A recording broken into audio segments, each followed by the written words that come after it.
Hey, thanks for joining me. This is one that's been a long time coming. Um, for those of you that follow my channel for quite a while, there's a couple of books that I review with extreme enthusiasm and talk about maybe my favorite comic books of all time. Those being Tom Strong, Planetary, Savage Dragon, maybe one or two others. But this is another that can fall into that category. It's there's so much to these books that it's one of these books where I read them. It made me realize how, I was going to say how dumb I am, and maybe that's not quite exactly correct. It's more of like how unread I am in terms of all these great literary characters and all these adventures that have happened and I know almost nothing about outside of maybe I saw a movie about it or something like that. Combined with the fact that Alan Moore is just such an absolute genius with his writing, his character development, his story pacing, all the little funny little flourishes he adds to these stories in everything he does. Like, I've been going over Tom Strong. I'm up to issue, what is it, 10 or 11? It's been a minute since I've done the last one, but it's such a wonderful story. And this thing came out roughly about the same time. And I'm not sure what it was at the time that made me want to pick up these books. I think it was because I had heard Alan Moore's name at the time, but I don't think I had read Watchmen yet. I may have. I honestly can't remember when I read it for the first time, but my first read through of Watchmen, I'd read it once and I thought it was fantastic. But then the other stuff I read from Alan Moore was like Badrock versus Violator, or Spawn and Wildcats team up, or the Violator miniseries. And I remember thinking, what is the fucking appeal of this guy?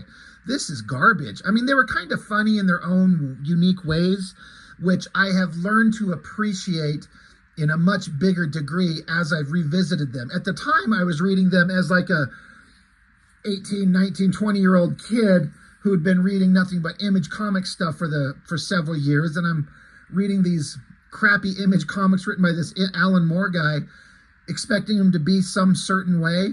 But as I went on in my life, I kind of realized the sense of humor and the kind of irony that he puts into them. I actually appreciate them more. But like Tom Strong, I feel like this League of Extraordinary Gentlemen is something that Alan Moore, like, he really wanted to make something interesting and good.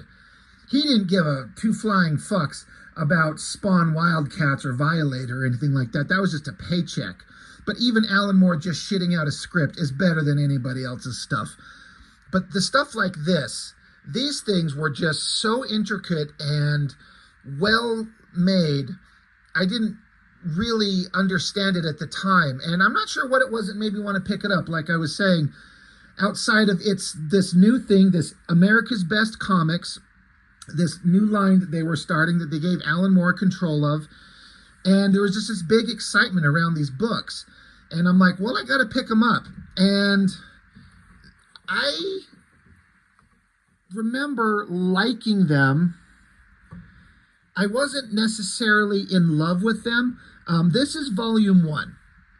And then volume 2 came out shortly after.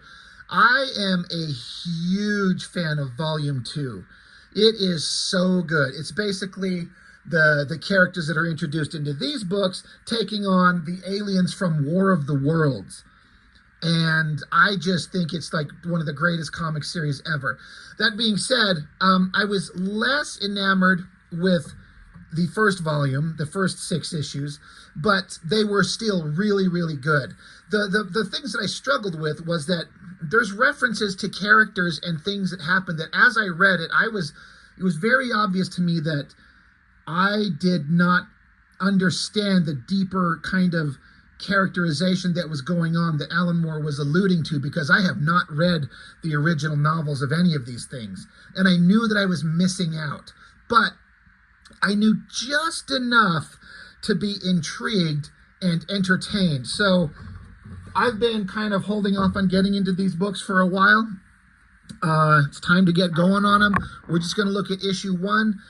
these things are just brilliant. Another thing that kind of caught me off guard is I had never heard of Kevin O'Neill on art. If I'd ever heard his name before reading these things, I don't remember it at all. I know they'd been around and doing a lot of stuff, and another one of those guys that is regarded in, high esteem. But I was just like, okay, whatever. This isn't Jim Lee and Travis Charest and J. Scott Campbell. Why the hell am I going to give a crap about this scratchy, ridiculous, weird, old-timey artwork?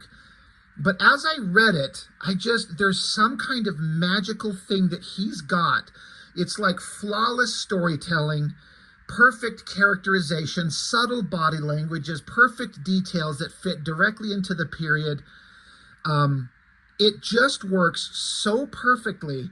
I was kind of having an artistic awakening in a couple of ways, understanding that there's other styles of artwork that can be just so fascinatingly interesting, even if it's not that flashy Rob Liefeld crap that I've been reading for years. So it's shocking how much I liked this when it's kind of the exact opposite of what I thought that I would like. Starting out with the cover, and everything with these books is done with an old-timey, like, late 1800s kind of newspaper advertisement or magazine kind of design and verbiage. Like this thing, it starts out, it says number 1 of a grand new picture paper. It says the League of Extraordinary Gentlemen, Egyptians beset by monstrous occurrence. And you see this ship. If you know what it is, you know what it is. There's a woman, it says lady with a past, kept peculiar company. It says Ms. Murray, an artist's impression. It says here, an affront to womanhood in foreign parts. Opium, a heathen curse on Christendom, a strange mystery of the Hindu mariner, and under here it says ghastly murderer stalks Paris flesh pots. So it's such a funny kind of opening with the text, but something about it was just so charming, and I absolutely love it. It's so interesting. So getting into it, again, it's done with this old-time, turn-of-the-century kind of look, and it says penned by Alan Moore with delineations by Mr. Kevin O'Neill, tints and hues by Benedict de Malwell. Oh God, I'm going to butcher that name. Sorry, but you can kind of see how that goes. But the basic story for anybody who doesn't know, and I think everyone watching this channel does, but Alan Moore took several literary characters from some of the greatest novels ever written and puts them together as like a team, like that we're just having, you just have to believe that these characters all existed at the same time. I'm pretty sure that Alan Moore kept the time frames as accurate as they're supposed to be to age up certain characters. If these people were going to cross paths, some of them are older and some of them are younger, to keep it all accurate. So it makes me kind of like, I really need to like grow up and put on my big boy pants to go read some of these old novels and just experience them. But it starts out here, Dover, May 1898. You got a guy, big kind of a chubby guy in a suit, as a horse-drawn carriage approaches. He pulls out a smoke, lights it. A woman comes out, says, Mr. Bond, good day to you, sir. And he says, oh, please, Miss Murray, do call me Campion. And perhaps in return, I might refer to you as Wilhelmina. Simply remarkable view, isn't it, here? So my first thing is like, she calls him Mr. Bond, and it's set in England. I'm like, this has got to be a reference to James Bond somehow. And so you get this giant splash page of all this like old time kind of turn of the century technology, building a bridge and all these machines. The title of the book is Empire Dreams. So they basically have a conversation.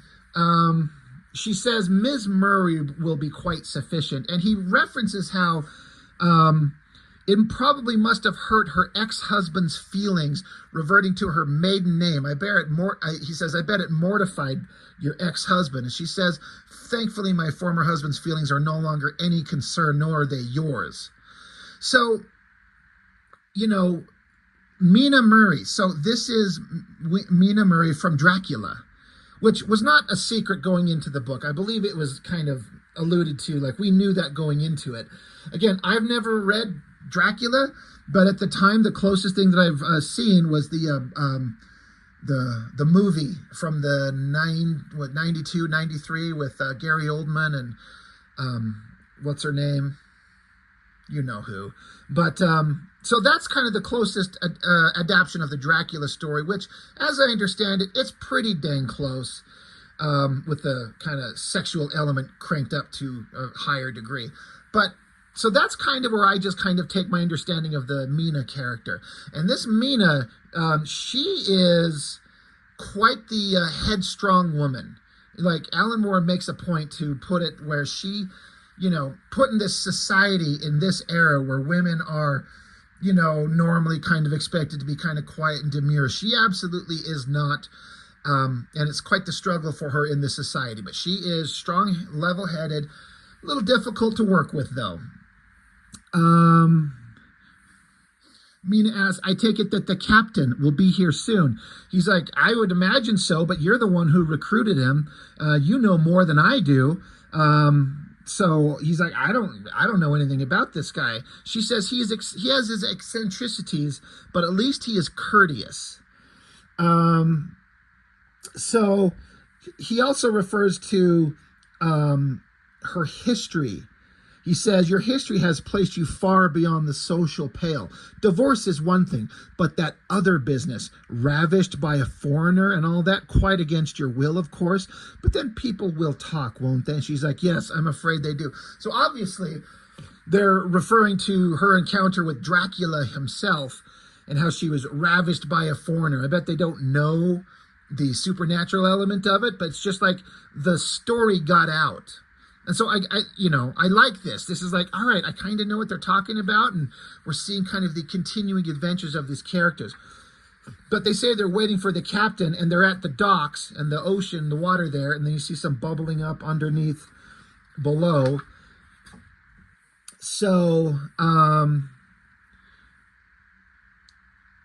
they go down a level to get closer to the docks, and Mr. Bond says, England still has a place for you, even though all these crazy, horrible things have happened to you. And he refers to his superior. And Mina mentions, well, the gentleman who's known by his initial, Mr. M. She says, we both know very well it's Mycroft Holmes we're speaking of, and why not simply admit it? And he's like, yeah, that's a guess on your part, but it's a guess about matters that do not concern you. As for you, you're supposed to go find this guy in Cairo or whatever's left of him. Tell him his country needs him. So they're going to find somebody who's got very important kind of history that England needs for the troubles that are brewing. Mina says, don't worry, I won't let you down. Mr. Bond says, don't worry, we live in troubled times. There are terrible things kind of descending upon the empire. If England's to survive, then your work is vital. And he says, well, the shadow is growing long and your chariot approaches. And so water's bubbling up, transitions to more bubbles. Again, Alan Moore likes to do these transitions ending on one page into another. If you read any Alan Moore comics, he does things like this a lot, transitions from one scene to another. It's really interesting if you pay attention. But that was May in 1898. Now it's June, a month later. They're in Cairo. And so you see Mina traveling through the foreign land and everyone's speaking. They've got actual text here in, I don't, is it Sanskrit? Do I have that wrong? I'm uneducated in foreign kind of languages and all kinds of stuff. I don't know anything. But I like that they wrote it out, and I'm sure it's accurate and actually says something. But we don't get to see. I like that we don't get a translation. We don't need it. I mean, if you were a foreigner in this land and people are speaking a language you don't understand, this makes you feel more in the moment. She comes along and finds this withered old man in a bed. She approaches him. I love, again, I say this all the time about comics, I love how there's not text boxes everywhere telling you shit you don't need to know. Alan Moore's a master at this, so is Warren Ellis. Just let the visuals tell you what's going on in the story. I do not need to have text boxes explaining stupid shit to me. But now we get 2 pages of 12 panel pages, just little boxes. So withered old man, and Mina asks him Mr. Quatermain. And so now this is another character introduction that again, I know nothing about, but I know of the name Alan Quartermain. And I think I'd only ever seen like the name on like cheap, probably straight to video movies of Alan Quartermain, you know, and I know he's an old pulp hero from novels from back in the day. Again, I know nothing about him except he's kind of a English adventurer that went and did kind of awesome adventures throughout the world. But now here he is old. She asks if it's Quartermain. He doesn't respond. She says, my name is Mina Murray. Your country has need of you. He says, go away. She says, I have heard better of you, sir. Is there nothing left of what you were? He shuts his eyes and says nothing. She says, I see. Then may the good Lord help the empire, sir, if there are no men finer than yourself to guard her. And as she says that, some disreputable characters in the background come along and surround her. She's like, what the hell are you doing? And they're talking. You can't understand what they're saying, but they grab her and they basically attack her and throw her down. And you can tell what's going to be going on here. Like they are going to throw themselves upon her. They even got this guy's bare ass out. She's screaming. She's like, I won't allow this. Alan Quartermain stands up or sits up and he speaks their language. And they say something to him. He's got a gun trained on him. One of the guys comes at him with the knife. Quartermain fires, blows the guy right off. Blows him? Blows his head off. Other guy comes after him. He's got a knife. Tackles Alan. Alan shoots, misses. Bad guy's got him pinned up against a wall. And just before the knife is about to fall, bad guy stops. And Mina jumped up, grabbed a knife, and stabbed the bad guy in the back. She's not one who's going to be paralyzed by fear. When she survived an attack from Dracula, you know that this girl can handle herself, and I like that. So now that the bad guys are done, she says, Mr. Quartermain, I think it would be expedient of us to make our swift departure. And she's like, yeah, the way we need to go this way. So, you know, they run off down the stairs. A bunch of bad guys are now chasing them. They're outside trying to get away. Quartermain's like, I thought you said you had, you know, she mentioned it earlier. I didn't make a point of pointing it out, but he's like, I thought you said you had connections at the embassy. She's like, yeah, I was kind of exaggerating, trying to, just trick them to let us go. But he's like, I have a friend waiting at the waterfront. So they keep going, and Quartermain's like, we're never going to make it. Even if we do, where am I going to get my opium? She's like, man, she's like, your pitiful whining sickens me. Now hurry up. We have to go. And he's like, I just want to go to sleep. So Quartermain's obviously lost in opium drug addiction.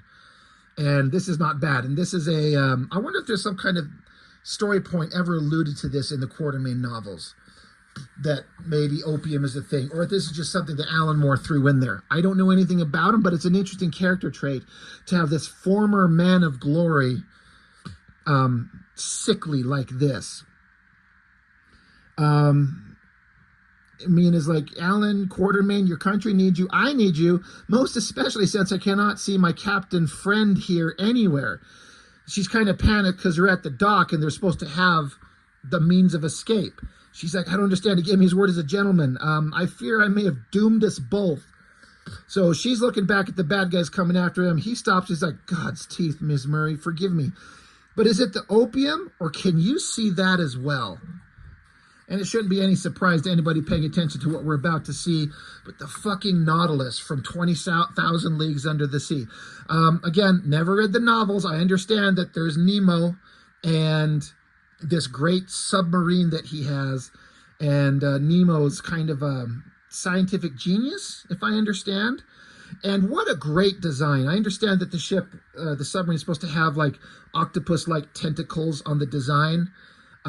This looks so great. It looks like steampunk kind of technology, bunch of metal and iron and things cobbled together that fit the era, but also advanced technology. It's so great. And this is my introduction to anything with Captain Nemo. Honestly, I know there's a movie about it. It's like a Disney movie. I've seen bits and pieces of it when I was a child. I don't know anything about him. But I have to admit, Alan Moore's characterization of Captain Nemo in this comic book made me a fan of the character. I like him a lot. Like all these other characters. They're men of the time. They're men of the worlds they come from. They've got likes of certain things and people and dislikes of certain things and certain people. But he's kind of an honorable man. And I don't know how he was portrayed in the books. I don't know anything about that, but I really liked Nemo as a character in this. But the submarine comes up, a plank comes down. He says, "Good afternoon, please come aboard. If I must have women on my ship, it is preferable that they are alive, I think. But there's a mob coming," she says. He's like, "Oh, don't worry." He says, "A Mohammedan rabble," if I said that correctly. "Please leave them to me." So Nemo's standing out here with this giant kind of gun with a hook on it and a cable, kind of like a weapon to hunt sea creatures. And he just points it at him and fires it right in the guy's face.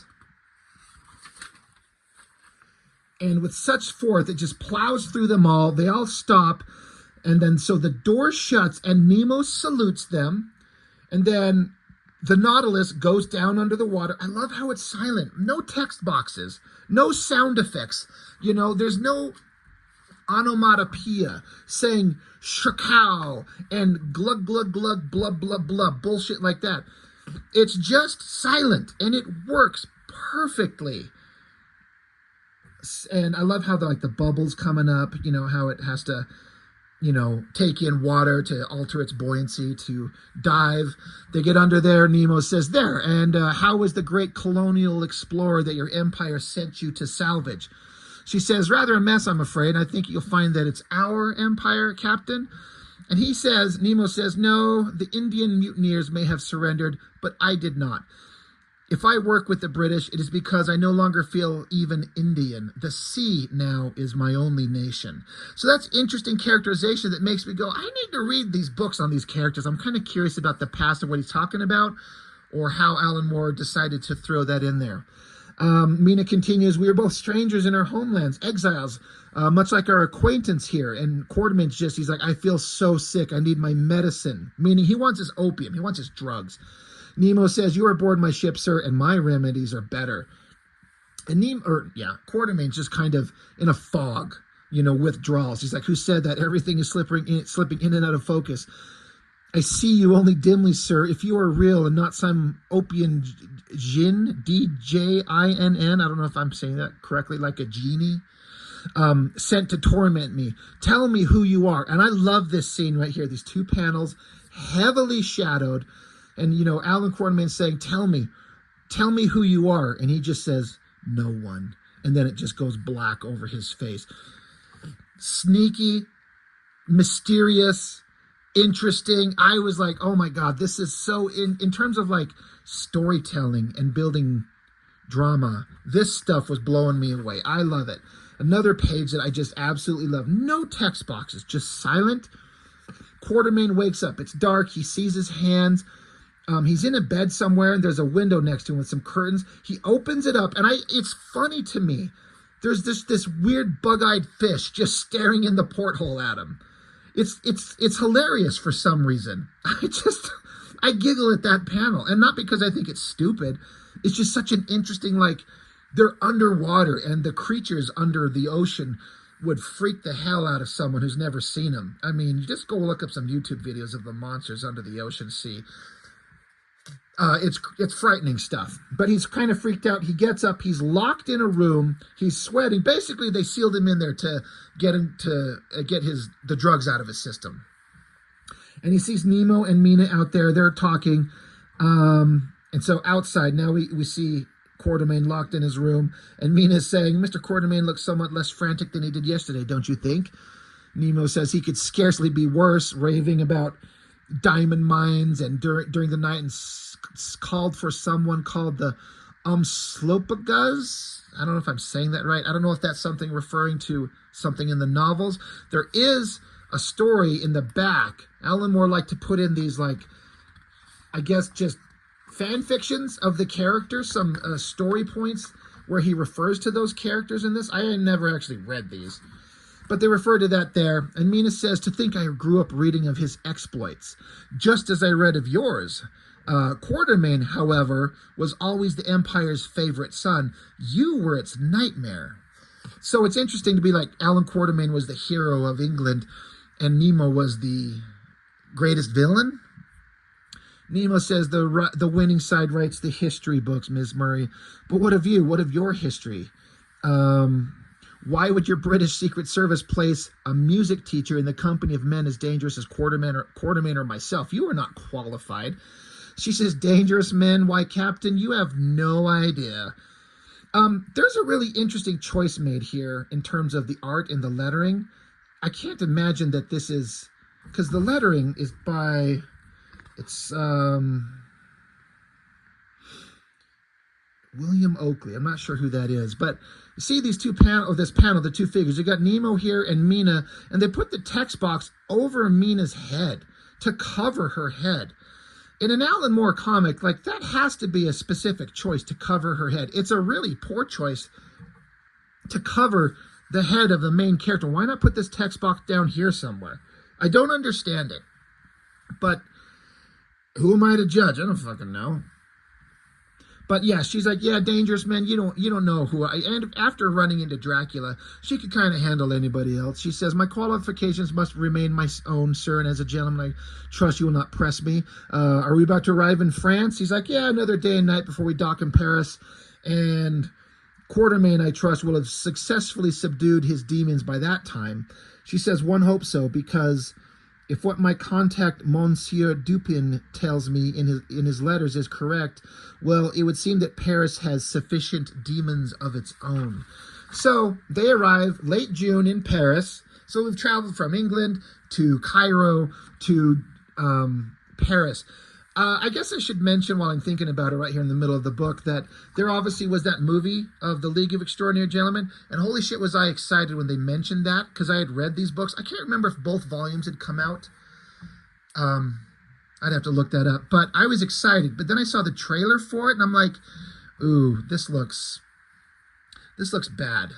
But maybe we'll see. And it turned out to be one of the most fucking atrocious adaptations of a comic series I have ever seen in my life. I swear they just saw a clever name and just wanted to steal the name and do a vague interpretation. They were so far off. I mean, they have Sean Connery playing Quatermain, but they completely just went past the part where he's a withered old man hooked on drugs. They don't want to do that, especially when it's Sean Connery. You don't want to show him in a negative light. Murray was an actual vampire, which is stupid. The special effects on the Invisible Man were good. The effects on Hyde was good, but the submarine of Nemo, it was just like the worst. And what sucks is I was dating a girl at the time and she'd loved it. She's like, oh my God, I love that movie. And I kept trying to explain to her why the comic book was better. Yeah, that's kind of a hard conversation to have with a girl if you're a nerd. Anyway, the movie was terrible. I wish they'd like redo it and follow this story exactly. But now they're in Paris and Alan's looking better. He's got himself together. He's cut his hair. He's shaved. He looks a little bit more presentable, but he's going through withdrawal still. So she's like, Quatermain, are you unwell? He's like, no, I'm just restless. You can hardly blame me. I'm pressed into service to do something that I don't even understand why we're here. And now we're supposed to meet this French guy that I don't know who he is. And now he's late. And why couldn't your buccaneer friend be here with me? He's like, why couldn't Nemo be here? She says, the French authorities believe the captain dead since the mysterious island affair 15 years ago. It's better he remains aboard ship. And so he says, it's better he remains dead. Do you know who we're dealing with? That's Captain Nemo. Nemo the madman. Nemo the science pirate. So I love that the guy's reputation precedes him. And so he's like, that's insane. That's Captain Nemo. That's such a dangerous thing. And she says, preferable surely. This is Mina talking. She says, preferable surely to Quatermain, the opium sot. I have, you may believe me, met with many deplorable specimens of humanity, but you. So she's just like ripping into him. She's like, at least Nemo is respectable and respectful to her. And he's like, God damn it, woman, that's enough. I pray to God that all English women are not of your manly ilk. Meanwhile, they run across this guy that they're waiting to meet up with. He says, "Ah, les Anglais," if I'm pronouncing that right, Anglais, always the friends. So this is a character that I didn't know who it was at all. He says his name is Auguste Dupin, if I'm saying that right. I had to look that up. And created by Edgar Allan Poe, and is widely considered the first kind of detective character in literary history.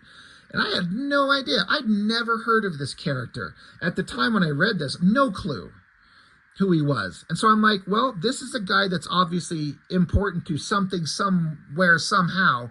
No idea who he is. But I've looked it up and I'm like, okay, I still know nothing about him. At least I know where he comes from. And I didn't know that there was a detective story created by Edgar Allan Poe.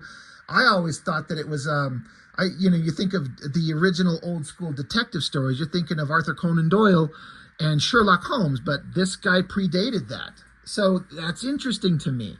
Again, you could read these fucking books and learn something. We're not learning history, but we're learning about characters from other books that are interesting, and it should make you want to go find out about them. But he's like, yeah.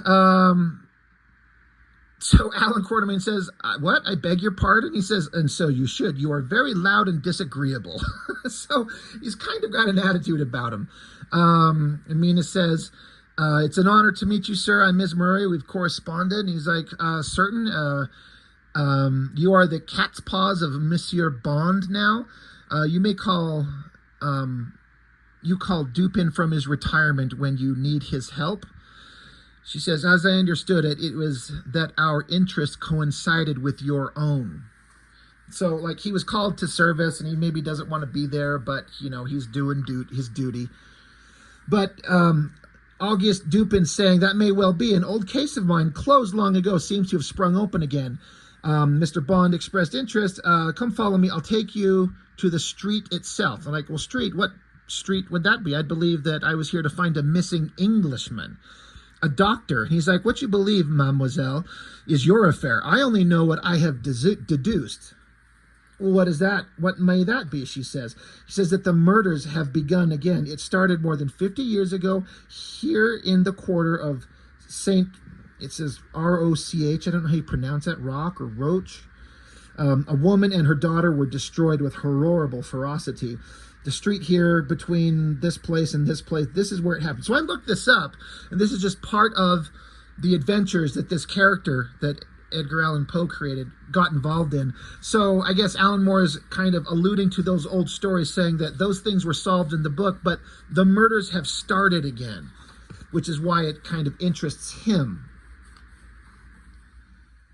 So they talk about how some people have been murdered and people have been thrust feet first up a chimney. How does that happen? It's a mystery, right? And so she's trying to figure out, do you know who's responsible? And he continues on. He's like, it was no man, mademoiselle. It was an ape, an orangutan. Escaped from the sailor that had owned it. Such was my deduction. And yet, they're like, whatever it was, this is some kind of monster. If you're paying attention, Alan Quartermain's here staring in the window of this pharmacy looking at bottles. His addiction is still there. But she's like, he says, such was my deduction. And yet, 2 months ago, a local prostitute was discovered with her neck snapped. Other murders followed with someone with extraordinary strength, and all the victims were prostitutes. And so Mina says, how like London's still uncaptured Whitechapel fiend from 10 years ago, referring to Jack the Ripper. She's like, it's very similar to that. So am I missing something? What about the doctor we're supposed to be here to find? And he's like, no, again, this is no man. An ape-like figure was reported fleeing the murder scenes. So they, she's like, I understand. How did this lead to you? And he's like, well, one of the victims was this woman I knew. She did not deserve this treatment. She lived a hard life. She did not deserve such treatment. And Mina says, no woman does. It seems there's nothing for it. I must set myself as bait. So how do I pass myself off as a woman of the night? So basically, there's a murderer out there killing prostitutes, similar to Jack the Ripper, but they're, here in Paris. So she has to set herself as bait. So now it's nighttime. There she is, dressed up a little bit scantily. She's like, how do I look? He's like, well, you look the part, though. The scarf, though, it's a bit much. You should get rid of it. Now, if you've noticed in the character design, Mina has a scarf around her neck at all times. And it's red, blood red. Now, I would read that, and I just assumed, like, for a woman who was attacked by Dracula, I can understand her wanting to have something around her throat to protect her. Towards the middle of Volume 2, excuse me, we will find out there's a little bit different reason why she wears a scarf, and it was not something that I was expecting. It's actually genius, but I won't spoil it here. But he's like, you should take off the scarf. He's like, absolutely not. She will not remove that scarf. She says, anyway, I'm going to go loiter near that light. You gentlemen observe from either end of the street, blocking the enemy's escape. So I'll go set myself up as bait. You guys just keep an eye on me at both ends of the street, and if he shows up, we can get him. And Alan's like, we don't even know who we're looking for. And she just says, an ape-like figure. He is what he said. Even you should have no trouble spotting him. So Dupin's like, yeah, she's right. Go take your position on the corner while I occupy my own. Watch carefully now. So now Alan's just leaning up against the corner, and Mina's down there by the light, just waiting, setting herself up as bait. Meanwhile, Alan Quartermain, right at the corner he's at, there's a pharmaceutical store just right there. He looks, and he continues looking, and there's this wide-eyed open look. Like, let me bring this panel up close. Wide-eyed right there, not watching her. He glances back. She's okay. So he goes into the store, walks in. He's gone for a minute, comes out. He's obviously got a bottle in his hand. He takes a drink, goes back to his corner, and he looks down the street, and Mina's gone. So he freaks out. Oh, my God, Dupin. He's like, well, wait, where's Murray? He's like, I don't know. He must have looked away for a moment. He says that as he's got a bottle in his hand, which Dupin sees. And Alan says, like, So Dupin says, Monsieur, you are both a weakling and a fool. We must be quick. We have to go find her. So they go along, and they find a crowd of people. And in speaking in French, pardon-moi, mademoiselle, bonsoir, papi. And he makes an inquiry. Je cherche une femme et petite brune, like a petite woman, brunette hair, anything. I'm kind of deducing. I can't read French. But they have a conversation back and forth, and the lady's like, yeah, it's gives him some information. And Quartermain's like, what did she say? And he says, she saw your friend with the skinny Englishman named Henry, a prostitute's regular. He lives on the corner. And he's like, well, then Murray must have gone with him, thinking him to be the missing doctor. And they're like, well, that may be, but he does not sound much like our murderous ape that we're looking for. However, keep your pistols at the ready. The apartment is around here somewhere, and there's a shot of they're low on the street, and then suddenly there's something just thrown out of a window above. So they go charging in. Alan's got his gun pulled. He shoots the lock to a door open, kicks it open. They're screaming overhead. It's Mina. So Alan's on his way up the stairs. He says, Miss Murray, hold on. She's here on the ground, bloodied, freaked out. He's like, holy shit, what happened? And she's like, he's in there. I thought I could handle him. And she's like, and then something happened. Now, if you've been paying attention, we're talking about there's a doctor named Henry. But also, they're looking for a monster that looks kind of like an ape. We obviously know who this is going to be. He's like, all right, see to her, Dupin. All right, I know you're in there. The game's up for you, rogue. Come out, Henry, or whoever you are. I have a pistol, and I demand that you... But then he gets hit on the head with like a crowbar or something, and a voice says, Henry isn't home. I'm Edward. And so it ends with the revelation that obviously this is the Jekyll and Hyde character. Was it Henry Hyde? And is Jekyll... Anyway, Jekyll and Hyde. Edward Hyde. Yeah, there we go. Anyway, I don't know that this was a secret, but what a great revelation. There he is. And it ends here saying, in the next number of our picture periodical, there are further scenes to divert and astonish, including episodes of a bawdy nature that our lady readers, being of a more delicate sensibility, may wish to avoid. I think that shit's funny. I find this infinitely fascinating, more so than I thought of it at the time when it came out. These were printed in 1999. So I liked them. I liked them enough to collect them on the regular, but I didn't love them, but I've grown to love them. And it's such a brilliant comic book. It's such good work. And then one of the other things I love about these things are these old-timey turn-of-the-century ads like this, like you'd see in newspapers. And some of them, I'm assuming these are reprints of things that are actually in existence, combined with stuff that they make for the comic. Like this one says, "Are you a first-issue friend? Are you the kind of vile, perfidious creature who will buy one issue of a journal and then callously abandon it to an ignoble fate? If so, then read no further. In the second number of the periodical that all London is speaking of, we shall reward the loyal reader only with an illustrated narrative of unprecedented social merit, including controversial information on where babies come from. Miss it at your peril. Number 2, A League of Extraordinary Gentlemen." The wording is clever. I wonder if this is something Alan Moore did or created or suggested. I don't know. It has to be. And then there's just more of these things. And some of them are kind of funny. Some of them are just kind of straightforward. There's another ad for Tom Strong coming out. There's this funny one down here at the bottom. It says, a startling shilling novelty, the Yankee Rubber Baby.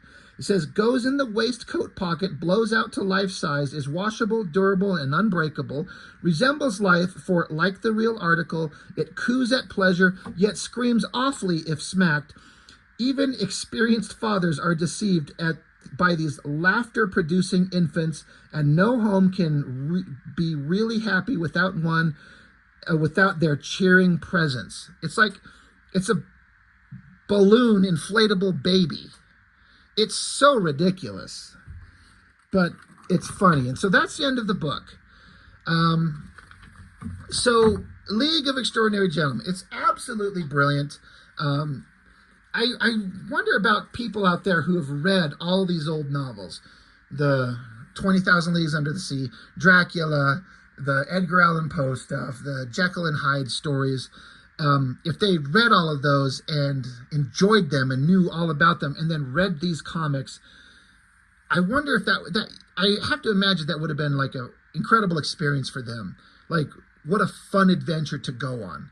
But you don't have to have read them to enjoy it, but I know that it adds a layer that just you can't get any other way. Anyway, absolutely brilliant. Alan Moore's a genius. Kevin O'Neill is a genius. The whole book is a genius thing that's put together. I have to give credit because this comes from Wildstorm Studios, America's Best Comics, right? There's always kind of a back and forth in my mind of what studios were creating the neatest books. And when you think about Wildstorm Studios, Jim Lee's stuff, Silvestri's Top Cow, Liefeld's Extreme, and then the other single creators, McFarlane on Spawn, Larson on Dragon, Valentina with Shadowhawk.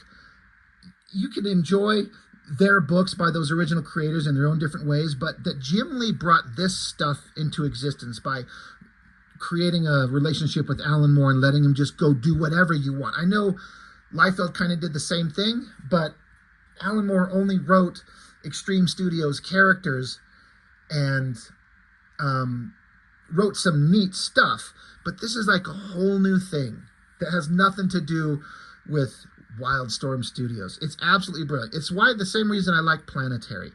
The same kind of thing. So anyway, I don't know what else I could say about it. I cannot recommend this more. It's absolutely brilliant stuff, and I recommend it to anybody. There's an artist edition out there of, I think, maybe these first 6 issues. I got to see if I can't track it down, but I think it's pretty expensive. Anyway, League of Extraordinary Gentlemen. If you haven't read it, I highly recommend it. We'll look at them all. That's all I've got for now. Thank you for watching. See you next time.